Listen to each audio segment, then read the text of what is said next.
State level हो, national level हो या फिर आईपीएल, सभी जगह उत्तराखंड के युवा आजकल क्रिकेट खेलते हुए दिखाई दे रहे हैं और उनके पीछे मेहनत है क्रिकेट एसोसिएशन ऑफ उत्तराखंड की।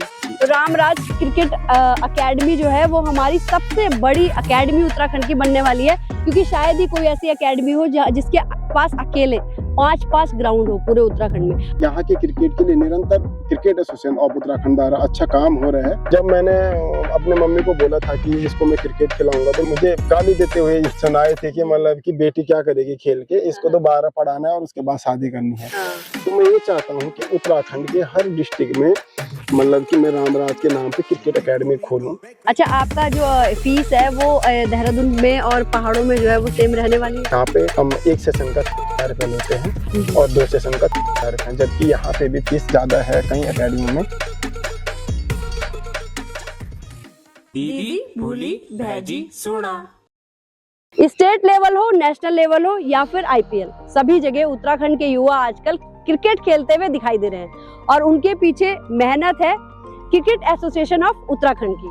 और इस एसोसिएशन के साथ साथ उत्तराखंड की कुछ अकेडमी भी रात दिन एक कर रही हैं, उन्हें खास करके मेहनत करा रही हैं ऐसे मंचों तक, ऐसे ग्राउंड तक पहुंचने के लिए।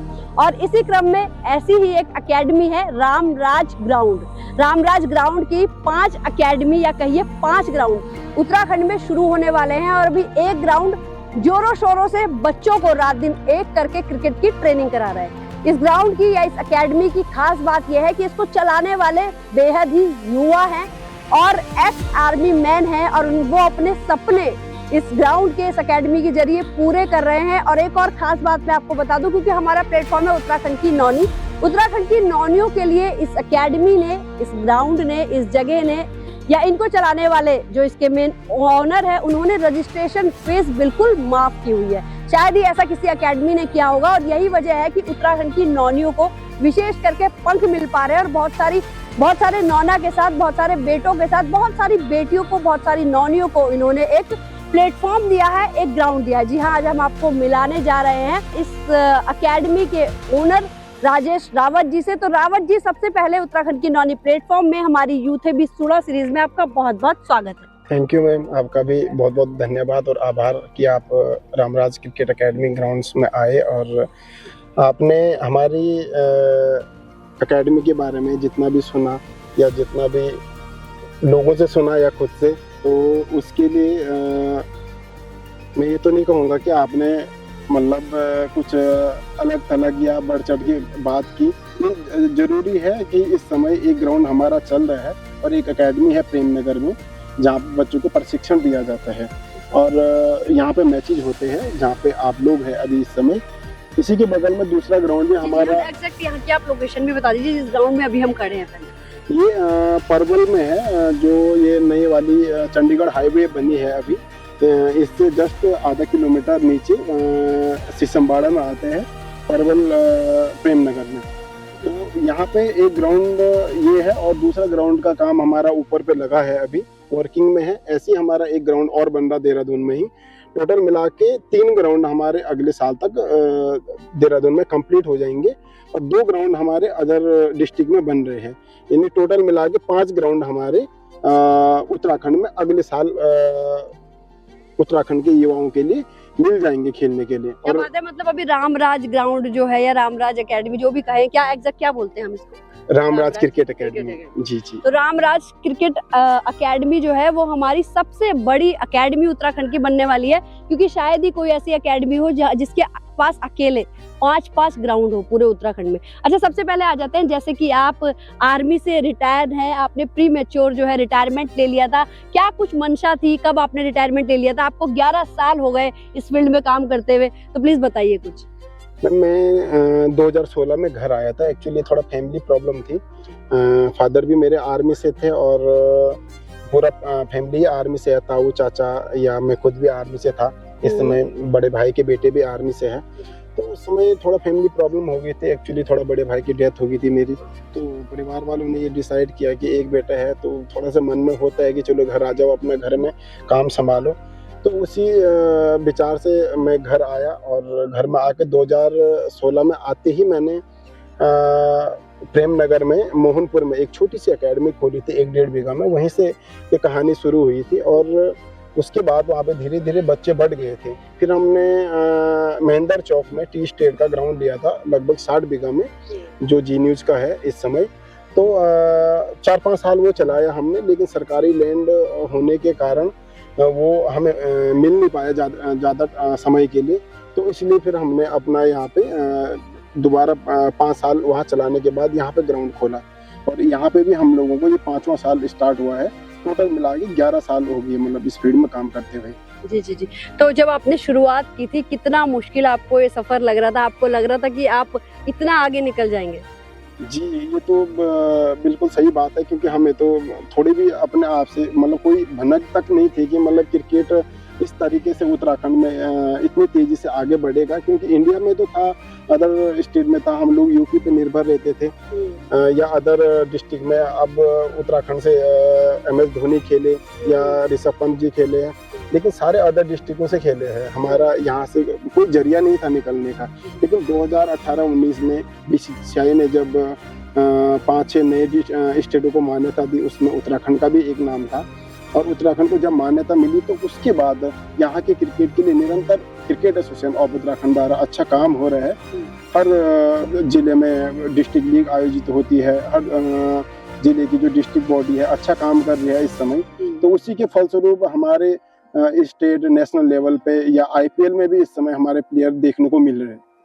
अच्छा, आप जो है आर्मी में भी स्पोर्ट्स कोटे में ही आप भर्ती हुए थे, है ना? आप 11 सालों से अभी इस फील्ड में लगे हैं, 10 साल आपको हो गए। कितने बच्चों को, कितने युवाओं को आप ट्रेंड कर चुके हैं अपनी एकेडमी में, और उनमें कितनी जो है वो नौनियां रही होंगी हमारी? इसमें मैम सबसे पहले मैं डिफेंस एकेडमी की बात करूंगा, क्योंकि मैंने क्रिकेट एकेडमी के साथ साथ डिफेंस एकेडमी भी स्टार्ट की थी अपनी। तो डिफेंस एकेडमी में मैं अभी तक अगर टोटल बच्चे ऐसे एग्जैक्ट तो पता नहीं है, लेकिन 150 प्लस जो बॉयज एंड गर्ल्स है उनको मतलब भारतीय सेना या अर्धसैनिक बलों में, पुलिस वगैरह, ITBP में भर्ती कर चुका हूँ। मतलब जिनको प्रशिक्षण देके भर्ती हो चुके हैं वो। और उसमें लड़कियां भी 22-23 है। लड़कियों का मेरे को याद है कि 22-23 लड़कियां हैं। बाकी क्रिकेट की जहाँ तक बात करें तो क्रिकेट में इससे पहले मेरी अपनी खुद की भाई की लड़की है, बेटी, तो निरंतर उत्तराखंड के लिए खेल रही है। अंडर 19 खेली है, अंडर 23 खेली है, UPL खेल ली है। और हितेश नौला है जो इससे पहले उत्तराखंड अंडर 23 का कप्तान रहा है, उसने अपनी कप्तानी में अच्छा परफॉर्म भी किया उत्तराखंड के लिए। गोल्डी मलिक है, उत्तराखंड के लिए खेला है। मोहम्मद साद है। तो ऐसे मतलब काफ़ी बच्चे हैं जो हमारे स्टेट लेवल पे उत्तराखंड के नाम रोशन कर चुके हैं, मतलब उत्तराखंड के लिए खेल रहे हैं और निरंतर खेल ही रहे हैं। अच्छा, आपके यहाँ पहाड़ से भी बच्चे आते हैं? आपके पहाड़ में भी एकेडमी ऑलरेडी बन रही है, तो आपको लगता है कि पहाड़ से जो बच्चे आते हैं उनमें नेचुरली जो यहाँ रहने वाले बच्चे हैं, शहरों के बच्चे हैं, देहरादून के बच्चे हैं, स्टेमिना कुछ ज़्यादा होता है, कुछ ज़्यादा वो एक्टिव होते हैं? बिल्कुल, स्टेमिना की बात करेंगे तो इसमें पहाड़ी क्षेत्र तो सबसे पहले आते हैं, क्योंकि हमारा पर्वतीय क्षेत्र में चमोली ज़िले से रहने वाला हूँ। और चमोली ज़िले के तो होती है, हम भर्ती भी हुआ था तो उस समय भी चमोली और रुद्रप्रयाग, पौड़ी, उत्तरकाशी, इनके ही ज़्यादा नाम चलते थे फिजिकल में। देहरादून और हरिद्वार वालों को इतना ज़्यादा हमारे जो उस्ताद होते थे उनको मतलब कि थोड़ा से वीक नज़र से देखा जाता था। लेकिन पहाड़ के बच्चे होते हैं, यहाँ के बच्चे थोड़ा टेक्निकली स्ट्रॉन्ग है, क्योंकि यहाँ पे सुविधाएं हैं, मूलभूत सुविधाएं सारी है यहाँ पे एकेडमी में प्रशिक्षण के लिए। और पहाड़ों में मूलभूत सुविधाओं का अभाव है, उसी के चलते हुए चमोली में भी एक बहुत बड़ी एकेडमी बन रही है मेरी। और अगले साल तक चमोली में भी एक ग्राउंड तैयार हो रहा है एकेडमी के साथ। तो हमारा यही कारण है कि वहाँ का बच्चा पलायन ना करे, यहाँ कि यहाँ देहरादून पे निर्भर ना रहे या हरिद्वार पे निर्भर ना रहे, वो बच्चा वहीं प्रशिक्षण ले और कम फीस में ले, ताकि उसे भी अपने माँ बाप का या खुद अपना ड्रीम पूरा करने का जो बच्चे का एक सपना होता है उसे मतलब अवसर मिले वहीं पे। जी जी। तो आपके पास ऐसा भी है कि जो बच्चे आपके पास क्रिकेट खेल सीखते हैं, ट्रेनिंग लेते हैं, इनके लिए आपके पास रखने की व्यवस्था भी है इनको? जी, हॉस्टल फैसिलिटीज है हमारे पास, जूनियर और सीनियर दोनों के लिए। गर्ल्स के लिए नहीं है अभी, क्योंकि गर्ल्स के साथ थोड़ा से ज़्यादा चीज़ें होती है, सिक्योरिटी से लेकर देखना पड़ता है गर्ल्स का। लेकिन बॉयज़ के लिए हमने रखा है प्रशिक्षण के साथ साथ बोर्डिंग का भी है, स्कूलिंग का भी है पढ़ाते भी हैं बच्चों को और यहाँ क्रिकेट की ट्रेनिंग भी कराते हैं, साथ साथ आर्मी का भी कराते हैं। आर्मी का अलग है, क्रिकेट का अलग है। टोटल मिला के इस समय एक ग्राउंड ये है हमारा जहाँ पे आप लोग आज मौजूद हैं, और इसी के बगल में 100 मीटर के दायरे में दूसरा ग्राउंड का निर्माण कार्य चल रहा है। इसके बाद हमारा एक ग्राउंड और देहरादून में बन रहा है और 2 ग्राउंड हमारे अदर डिस्ट्रिक्ट में बन रहा है, एक चमोली में बन रहा है, एक और बन रहा है। तो रामराज क्रिकेट एकेडमी मैं समझता हूँ कि पहली ऐसी एकेडमी हो जाएगी उत्तराखंड में कि जो 5-5 ग्राउंड को चलाने वाली पहली एकेडमी हो जाएगी। अच्छा, आपको लगता है कि जैसे पहाड़ों की बच्चियां भी आपके पास आती हैं, तो पहाड़ों में आज भी जो है पेरेंट्स मना करते हैं बेटियों को, क्या करेगी मैच खेल के? ये कंडीशन और ये तो हमारे खुद घर की थी, क्योंकि जब मैंने क्रिकेट एकेडमी खोली थी मोहनपुर में, तो मेरे भाई की बेटी थी उस समय लगभग 11-12 साल की।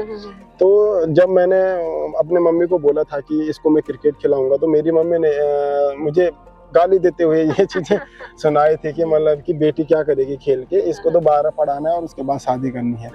तो वो चीजें थोड़ा से सोच तो है गांव में अभी भी कि थोड़ा से वो लोग मतलब बेटियों को बेटों से कम आंकते हैं, लेकिन वो चीजें अगर हम वहाँ मूलभूत सुविधाएं उत्पन्न करेंगे पहाड़ों में, तो उन लोगों को जब वो चीजें आंखों के सामने दिखेगी कि कोई उनके सामने स्टेट प्लेयर जा रहा है वहाँ पे खेल रहा है, या डिस्ट्रिक्ट लीग के ही मैच हो रहा है, गर्ल्स का मैच हो रहा, तो जब वहाँ के लोग देखेंगे यार कि ये बेटी खेल रही है तो हमारी बेटी क्यों नहीं खेल सकती है, तो हमारा वहाँ पे जाने का और ग्राउंड खोलने का उद्देश्य यही है कि उत्तराखंड के पहाड़ी क्षेत्रों के लिए ज़्यादा काम हो।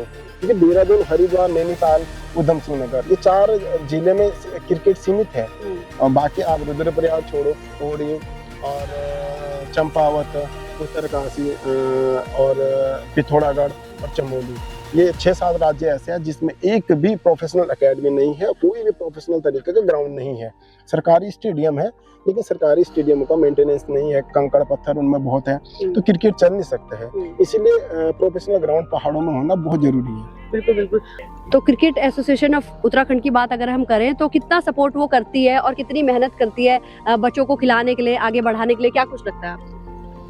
देखिए मैम, मैंने आपको पहले भी बताया कि 2018-19 में हमें लेट मिली थी मान्यता, लेकिन जो भी हुआ मतलब अच्छे के लिए हुआ। और सबसे बड़ी बात यह है कि यहाँ की जो कमांड कंट्रोल है वो उस समय से लेकर अब तक सही हाथों में बीसीसीआई ने दी है और सही तरीके से काम कर रहे हैं। चाहे मैं उत्तराखंड के जो क्रिकेट जगत के पितामह कहा जाता है, भीष्म पितामह, महिम सर के फादर पीसी वर्मा अंकल, उनका नाम लूँ मैं तो गोल्ड कप के हमारे जनक भी है। वो गोल्ड कप भी काफ़ी भव्य रूप में हर साल आयोजित होता है, और गोल्ड कप इतना प्रसिद्ध है उत्तराखंड में कि उसमें पूर्व इंडियन क्रिकेटर और कैप्टन महेंद्र सिंह धोनी भी खुद खेल चुके हैं। ऋषभ पंत वगैरह, प्रवीण कुमार, सुरेश रैना, सारे जो इंडियन क्रिकेटर है खेल चुके हैं।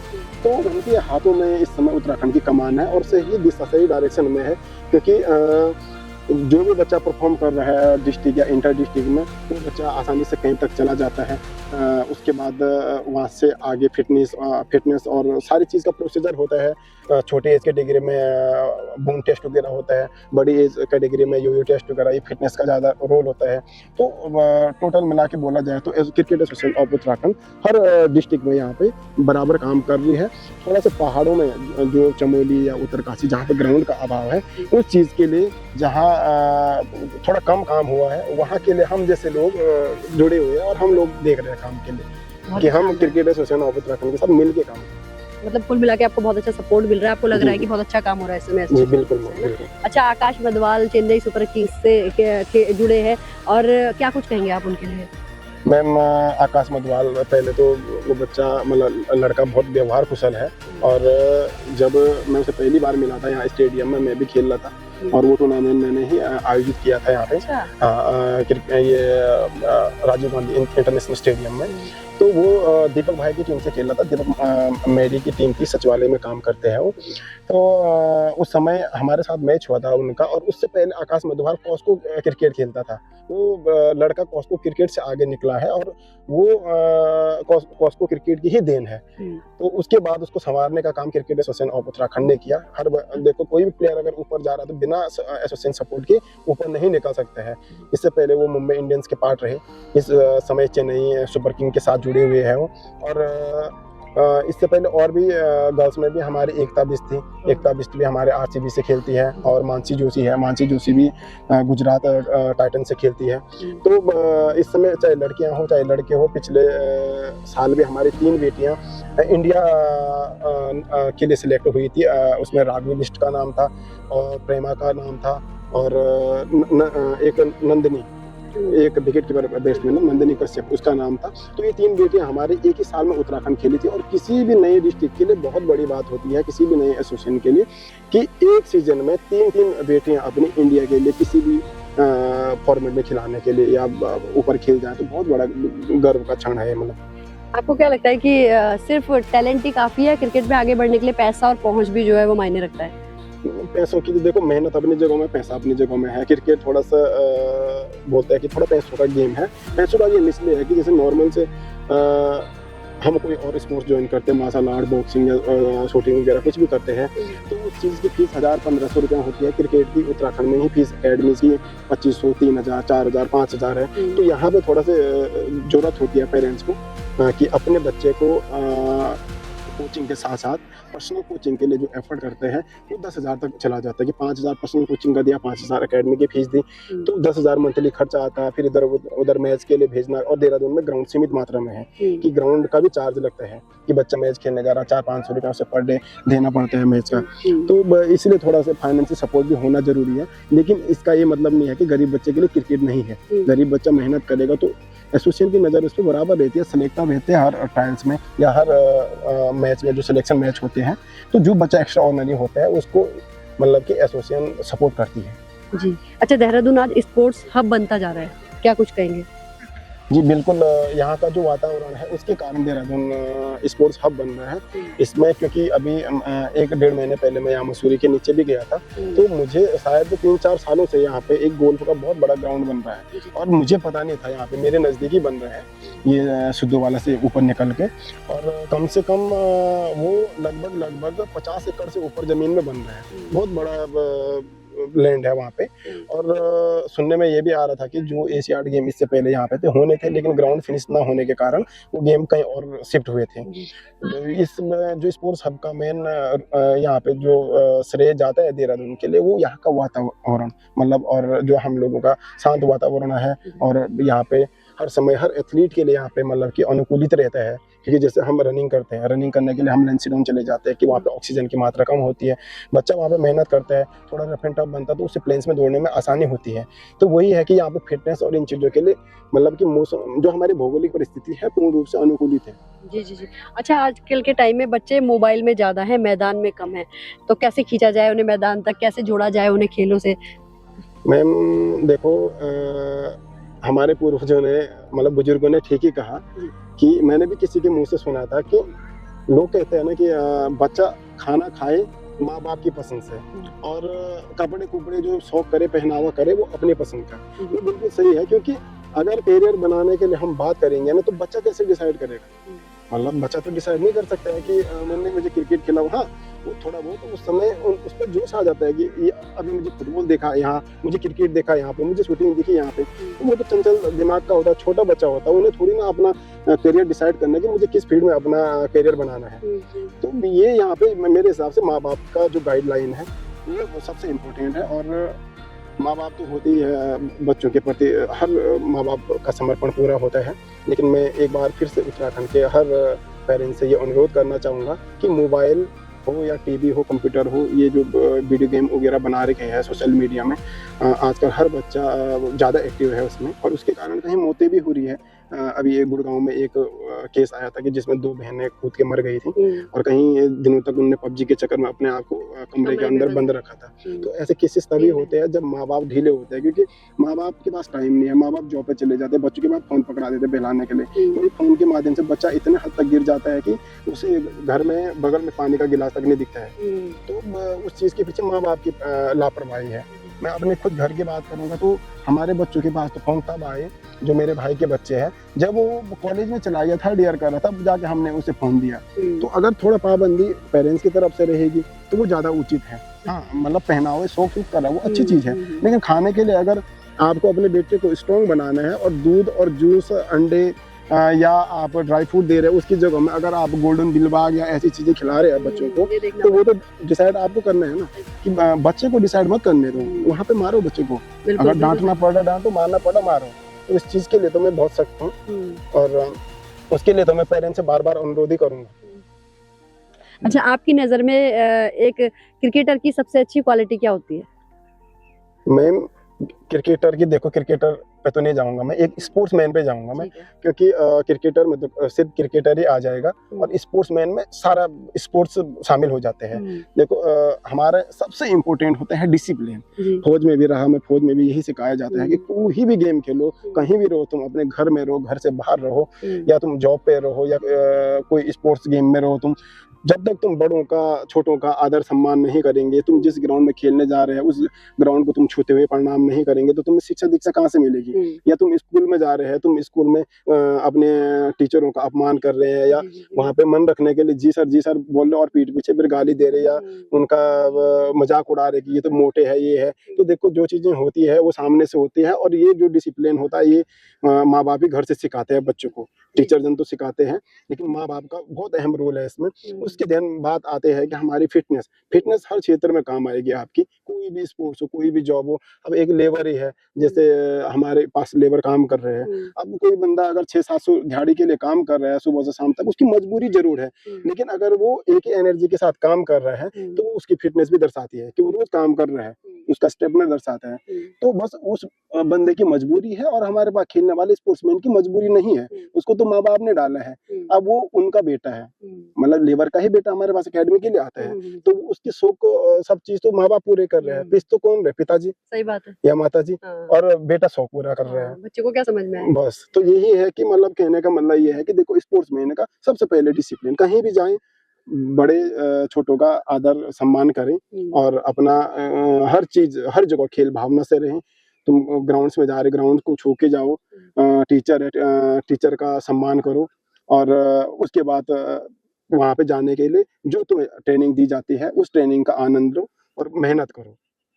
बहुत ही बढ़िया। अच्छा, एक छोटा सा रैपिड फायर मैं आपके साथ खेलूंगी, मतलब 2 नाम लूंगी, आपको एक नाम चुनना होगा फटाफट। विराट कोहली या धोनी? धोनी।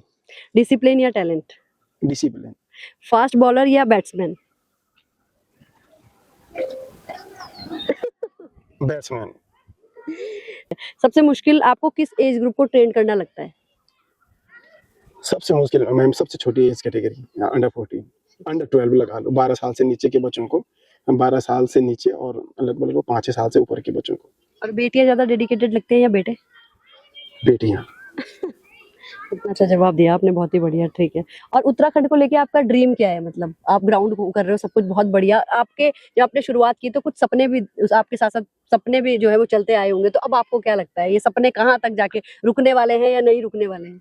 मैम, रुकने वाले तो नहीं लगते इस समय, क्योंकि मैंने अपने एकेडमी, या चाहे मेरी क्रिकेट एकेडमी है, चाहे मेरी डिफेंस एकेडमी है, या मेरी स्पोर्ट्स की फर्म है, sports goods, Ramraj sports goods है, सारा नाम मैंने रामराज के नाम पे रखा है। और भगवान के नाम पर अगर तुम किसी भी फर्म का नाम रखो, और हाँ, फलता फूलता है, और उसको चलाने का ही मजा कुछ और होता है। तो जिस समय जैसे इस समय लगभग बीजेपी पूरे इंडिया को भगवामयी बना रही है ना, जैसे पूरा भगवामयी कलर से सिंचित कर रही है, वैसे ही मेरा भी, मैं इसे पॉलिटिकली नहीं जोड़ना चाहता हूँ, लेकिन रामराज मेरी एकेडमी का नाम है, तो मैं ये चाहता हूँ कि उत्तराखंड के हर डिस्ट्रिक्ट में, मतलब कि मैं रामराज के नाम पे क्रिकेट एकेडमी खोलूँ, हर जगह मैं बच्चों को सपोर्ट करूं। और 2 चीज़ें मेरी है, एक डिफेंस एकेडमी और एक क्रिकेट एकेडमी। क्रिकेट एकेडमी हो या डिफेंस एकेडमी से इतने बच्चों को अपने साथ जोड़ूं और इतने बच्चों का भविष्य बनाने का काम करूं कि कल के दिन ऊपर भी जाएंगे तो भगवान भी बोलेगा कि इस इंसान ने कुछ काम किया है यहाँ पे।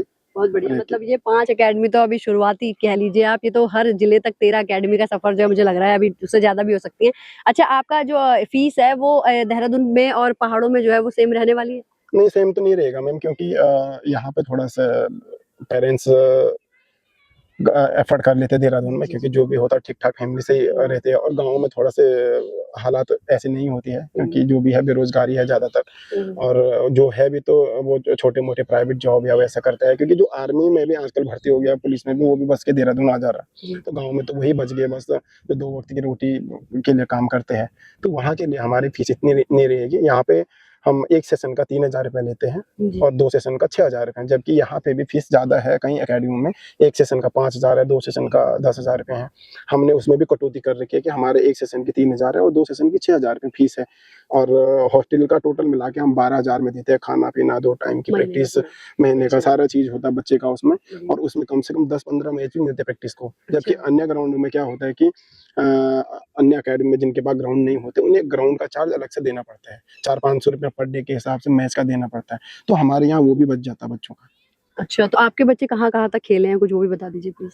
बच्चे मैम, मैं इससे पहले भी बता चुका आपको कि जैसे हितेश नौले है, इससे पहले उत्तराखंड का कप्तान रहा, उत्तराखंड के लिए खेल चुका है। 2-3 सीजन लगातार खेला, कप्तानी में भी उसने अच्छा परफॉर्म किया है।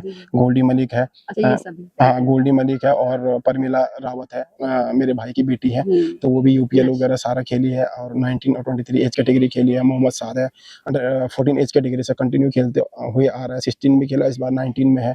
और कहीं बच्चे ऐसे हैं कि जो कैंप तक भी जा रखे हैं, कमलेश रावत है, प्रताप सिंह है, आदित्य भी खेला है। आदित्य रावत भी एक पौड़ी का लड़का है, पिछले साल वो भी 23 के लिए खेला था। तो बहुत सारे बच्चे हैं, और हमारे कोच अंशुल भाई है और प्रताप है जूनियर का कोच, तो वो भी अच्छा काम कर रहे हैं बच्चों को संभालने का। कोई ऐसी इमोशनल स्टोरी भी है आपको लगा हो, कोई बच्चा आया हो शुरू में और बहुत पारिवारिक स्थिति या किसी भी तरीके से वो नहीं टिकना चाहता था, लेकिन हाँ वो बहुत अच्छा कर गया बाद में? ये महेंद्र चौक में हुआ था मैम, जब मैंने एकेडमी खोली थी महेंद्र चौक में, तो वहाँ पे बहुत सारे आए थे। ऐसे एक बच्चे के बारे में, एक कार्तिक है उसका नाम, तो उसके बारे में तो वहाँ के प्रधान और क्षेत्र पंचायत मेरे पास आए थे उसकी प्रॉब्लम लेके। उसका पिताजी पुताई के काम करते हैं, तो वो मेरे पास आए थे कि इसके पास सामान नहीं है या ये सारी चीजें नहीं है। मैंने उनके अनुरोध पे पूरी एकेडमी में गरीब बच्चों के लिए ही फ्री कर दिया था, जो बीपीएल का कार्ड लेके आओ और फ्री प्रशिक्षण पाओ।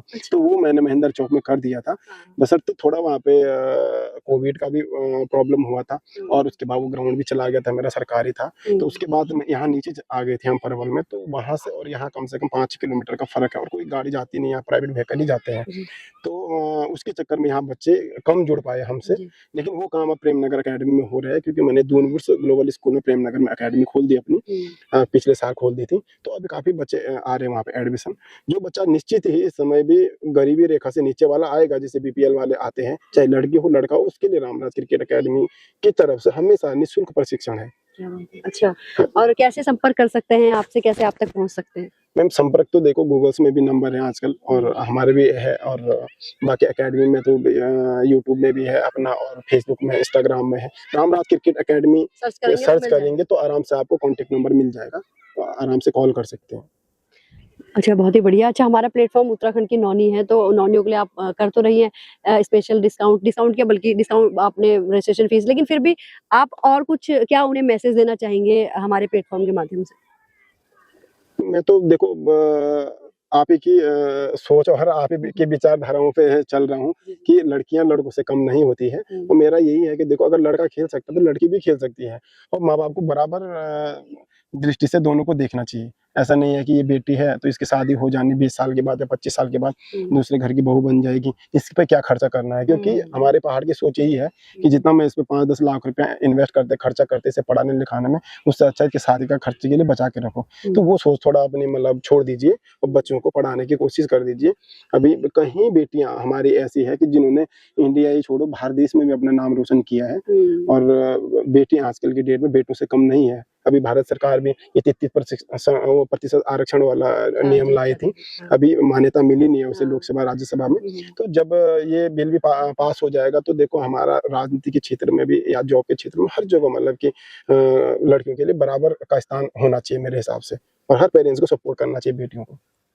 बहुत ही बढ़िया सोच, मतलब एकेडमी और मुझे लगता है स्कूल और इस तरह के बिजनेस, इस तरह के काम, इस तरह के धंधे तो कई लोग कर रहे हैं, चला रहे हैं, लेकिन एक सपने के साथ, एक सोच के साथ राजेश रावत जी ने इसको शुरू किया है, इसको चला रहे हैं।